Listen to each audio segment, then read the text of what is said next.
on peut se dire que le fait de s'accuser d'un meurtre qu'on n'aurait pas commis, on est victime de quoi quand on fait ça? Victime de son éducation, justement de la société, de la police qui vous pousse à vous fragiliser. Alors, qui est faible? Qui est le vrai faible? Est-ce que c'est celui qui est mort? C'est celui qui a tué? Est-ce que c'est celui qui se laisse accuser? Voilà.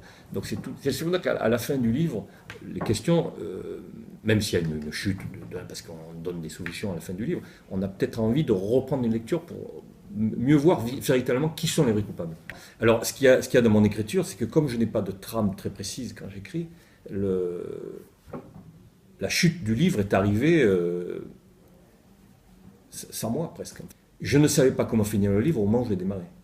Je laisse au lecteur faire ce qu'il veut de mon livre. Celui qui dit, ben ça y est, j'ai compris le livre, la solution est là, il le prend. Le lecteur est manipulé, positivement je parle, dans une histoire où on l'envoie dans plusieurs pistes comme ça.